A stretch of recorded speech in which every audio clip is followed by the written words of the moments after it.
कृष्ण की वाणी। बच्चे देखो, इतना मत सोचो मेरे बच्चे, तुम इतना बिल्कुल भी मत सोचो। जो भी करूँगा वो मैं करूँगा।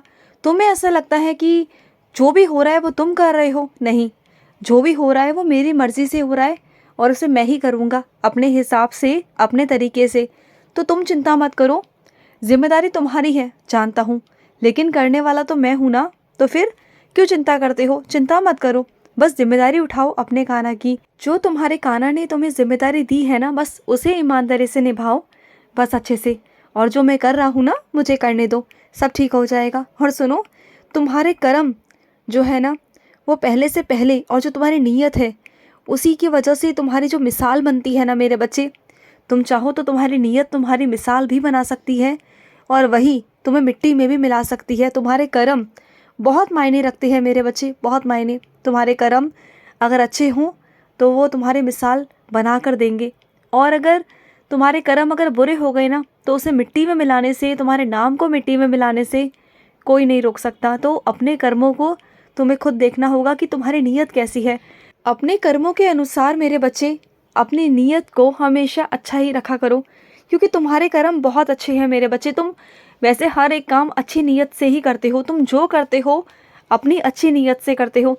तुम्हारे अंदर कभी हाँ आ जाता है लालच, कभी तुम्हारे अंदर लोभ आ जाता है, लेकिन वो लोभ भी ज़्यादा नहीं होता, बस वो इतना ही होता है जिससे वो तुम्हारे अंदर जो उत्पन्न इच्छा है ना, बस वो पूरी हो सके, इतना ही तुम्हारे मन में वो लोभ उत्पन्न होता है। लेकिन वो लोभ लोभ नहीं, वो लालच लालच नहीं मेरे बच्चे। वो लालच बहुत कम, बहुत छोटा होता है, बहुत सूक्ष्म होता है। तो वो लालच लालच नहीं कहूँगा मैं सिर्फ इतना कहूँगा कि हाँ, तुम्हारी जो इच्छा है उसे पूरे करने के लिए तुम्हारे मन में कुछ चीज़ें उत्पन्न होती हैं, लेकिन मैं उसे हटा कर तुम्हारे मन से, तुम्हें किसी अलग स्रोत से वही चीज़ें उपलब्ध करा देता हूँ मेरे बच्चे। और सुनो मेरे बच्चे, अगर कोई तुम्हारे द्वार पर भूखा आ जाए ना, तो उसे अपने द्वार से कभी भूखा मत जाने देना। क्या पता वो तुम्हारा श्री कृष्ण ही हो, तुम्हारा लल्ला हो, वो किसी भी भेष में आकर तुम्हारे पास तुमसे कुछ मांग ले, कुछ खाने को मांग ले, तो तुम देख लेना फिर आइंदा से। क्या पता मैं ही तुम्हारे द्वार पर आकर खड़ा हो जाऊँ तुम्हारी परीक्षा के लिए। और मैं कितने ही बच्चों की परीक्षा ले भी चुका हूँ, और मैं तुम्हारी भी लूँगा। बस इतना संकेत दे दिया है कि तुम्हारी परीक्षा लेने आऊँगा तुम्हारे घर पर। अब देखना कि तुम क्या करते हो। और सुनो, अगर तुम भूखे हो ना, और तुम्हारे आगे जो थाली लगाने वाला है ना, जो खाना परोस के देने वाला है, और अगर यदि तुम्हें प्यास लगे तो तुम्हें कोई पानी देने वाला है, तुम्हारी प्यास को बुझाने वाला है ना, तो उसकी बातों को, नफ़रत को दिल से मत लगाया करो।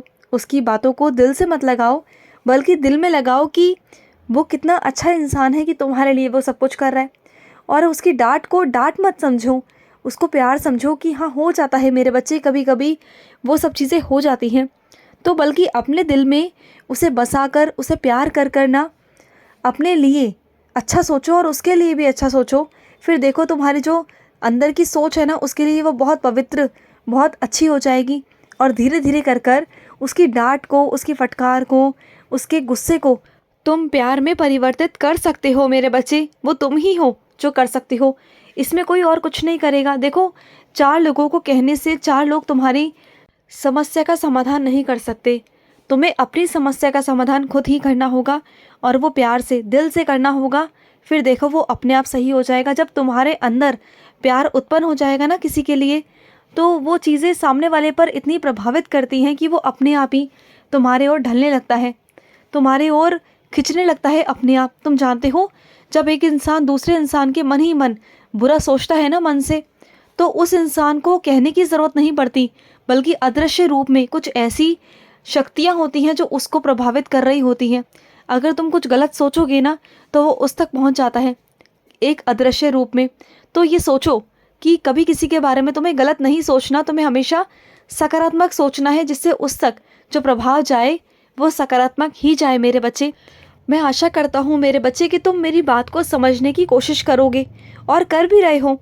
तो बस इतना मत करना कि संदेश सुनने तक ही इस बात को जारी रखना, बल्कि आगे भी इसे अपने जीवन में उतारने की कोशिश करना, क्योंकि तुम्हें अपने कर्म बनाने हैं। बस अपने दिमाग में, दिल में ये बिठा लो कि तुम्हें अपने अच्छे कर्म करने हैं, तुम्हें अपना अच्छा करना है। और अच्छा करने के लिए अपने दिल में हमेशा साफ सुथरा, अच्छी नीयत, अच्छी चीज़ें तुम्हें रखनी होंगी।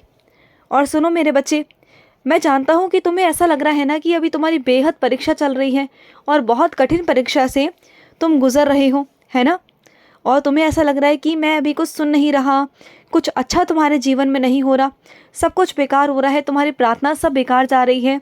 तो ऐसा कुछ भी नहीं है मेरे बच्चे, तुम्हारी कोई भी प्रार्थना आज तक ना बेकार गई है और ना जाएगी, क्योंकि मैं ऐसे किसी शख्स को तुम्हारे पास भेज रहा हूँ मेरे बच्चे, जो इतना अधिकार रखता है कि तुम्हारे साथ जो भी बुरा हो रहा है ना वो होने नहीं देगा। अब वो तुम्हारी ज़िंदगी में आने वाला है, क्योंकि मैं जान चुका हूँ मेरे बच्चे, परेशान करने वालों की संख्या ना तुम्हारे जीवन में बहुत ज़्यादा हो चुकी है।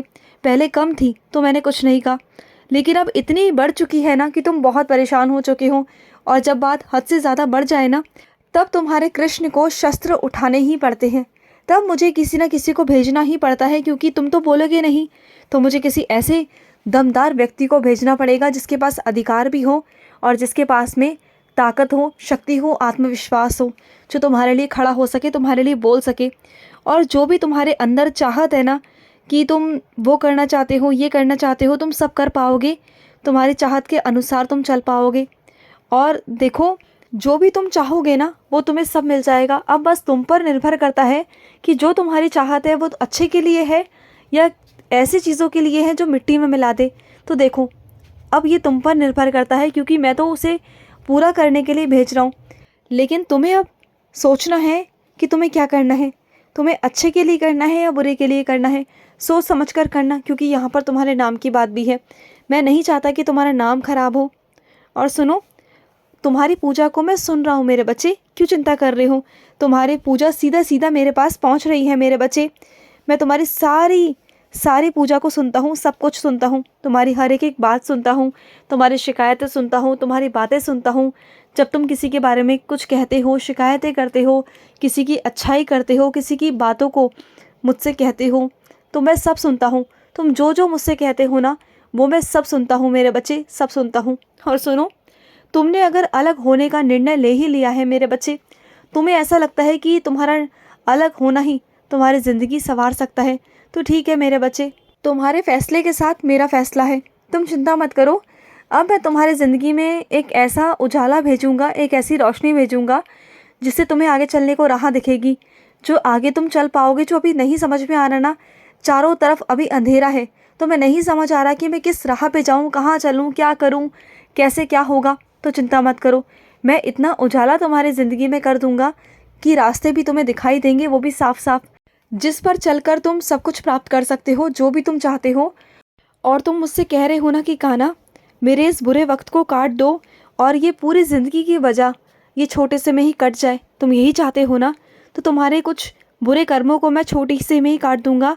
बस थोड़ा वक्त लगेगा, वक्त के साथ सब कुछ बदल जाएगा और सब कुछ बदल जाएगा मेरे बच्चे, ये मैं तुमसे कहता हूँ। और शीघ्र, अति शीघ्र सब कुछ तुम्हारे जीवन में अच्छे से अच्छा होगा, तुम देखना। और तुम्हारे जीवन में बहुत खुशियाँ आएंगी, बहुत खुशियाँ। तुम बिल्कुल चिंता मत करना, मैं तुम्हारे साथ हूँ। और जिस तरीके से तुमने आज तक धैर्य रखा है ना, उसी तरीके से तुम्हें आगे भी रखना होगा। धैर्य रखोगे तो सब कुछ प्राप्त हो जाएगा, सब कुछ। खुश रहो। आज का रात्रि कृष्ण संदेश समाप्त हुआ। जय श्री कृष्ण।